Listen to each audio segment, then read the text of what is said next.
Welcome, everyone. Let's dive into a really exciting topic: Indonesia's bold step into considering a national Bitcoin reserve. That's pretty intriguing. So, Indonesia is really thinking about embracing Bitcoin in a big way, right?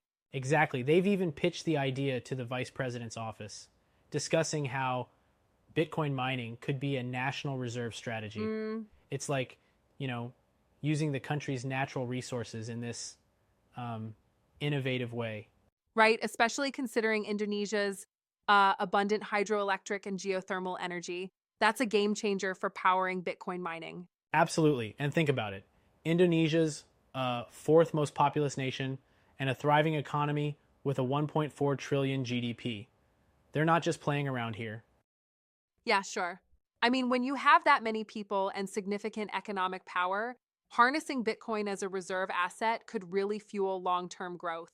Yep, and the idea isn't just about mining. They're also pushing for Bitcoin education initiatives. They want to raise awareness and help the public understand how Bitcoin can um, revolutionize the financial landscape. Yeah, indeed. That's interesting. Education is key, especially if you're introducing something this disruptive into the economy. Exactly. The presentation even referenced Michael Saylor's predictions, which set Bitcoin at $13 million dollars in a base case and up to $49 million dollars in a bull scenario by 2045. But that's bold speculation, Wow, too. really? Sure is. But don't you think those predictions might be a bit over the top for a strategy meeting? Fair point. Saylor's numbers are certainly on the high side. However, the core discussion is less about exact price predictions and more about the potential for economic strength. Yeah, I see that. Exactly. It's more about leveraging Bitcoin's growth potential. And then there's the angle of using indigenous energy resources for mining, right? Right? It's like,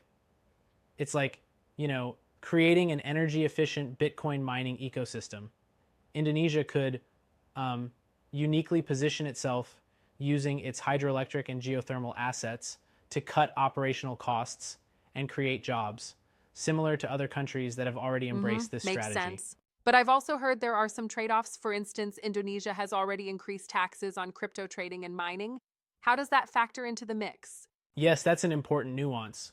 While they're exploring reserve potential, the government just recently raised taxes on crypto activities substantially: crypto sales, mining activities, even VAT on those operations doubled. Right. That's quite the contradiction, don't you think? On one hand, there's enthusiasm, on the other, tightening regulations. Absolutely, it's um, a bit of a balancing act. The government wants to monetize crypto activities without spurring unregulated behavior. It's like encouraging a child to eat vegetables, but then at the same time Yeah, I saying, get that. no, you can't have too much sugar. That analogy just really drives home the point. But isn't it interesting that even with crypto payments technically banned since 2017, enforcement seems a bit lax? It is actually. There are reports, especially in tourist hotspots like Bali, where Bitcoin is openly accepted for real estate transactions. So Mm-hmm. it seems the market could be outpacing the regulatory framework. Exactly. And that's something that any country considering Bitcoin as a reserve asset has to really reconcile the need for regulation versus the fast moving nature of crypto adoption. Right. And speaking of regulation, while Indonesia's debt to GDP ratio is relatively low at 39% and inflation is controlled, other nations like the US see Bitcoin as a hedge against high debt Yeah, and that's a crucial inflation. contrast. So, Indonesia's motivation seems less about hedging against fiscal instability and more about leveraging economic opportunity and technological innovation. Exactly. It's a strategic vision to not only diversify their reserves, but also to push forward in energy utilization and job creation in the tech sector. Right, indeed. And what about this idea of turning Bitcoin mining into a national strategy? How sustainable do you think that really is, given the volatile nature of crypto markets? That's a solid challenge. On one hand, if Bitcoin continues to rise as many forecast, then harnessing it via national reserves could be like, well, a huge payoff. But on the flip side, if the True. market sees a downturn, it could pose risk. Exactly. It seems like walking a tightrope between innovation and potential pitfalls. Yes, and that's why, in addition to mining, they're heavily investing in educational initiatives to ensure a robust understanding of Bitcoin's technology and economics. Right? Adding a layer of resilience. It's an interesting strategy. Use education as a tool to stabilize or, prepare the society for these rapid changes. Spot on. And while the government is still figuring out the details, this conversation itself pushes the debate forward about the role of crypto in national economies. Yeah, exactly. One more thing. How does Indonesia's approach compare to other nations considering Bitcoin as a reserve? That's a great question.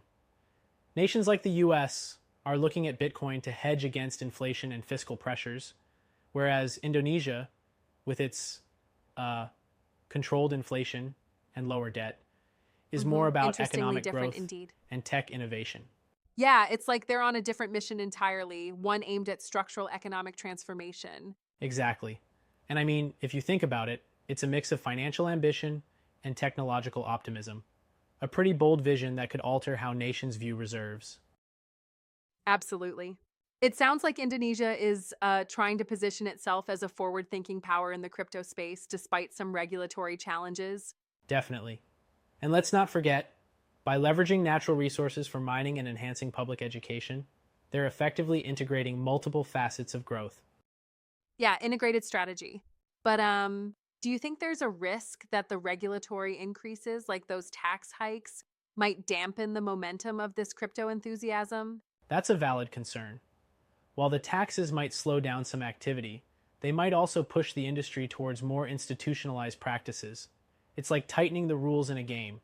Players might initially grumble, but eventually they adapt and play smarter. Mm-hmm, definitely. That makes sense. Adaptation seems to be the key here.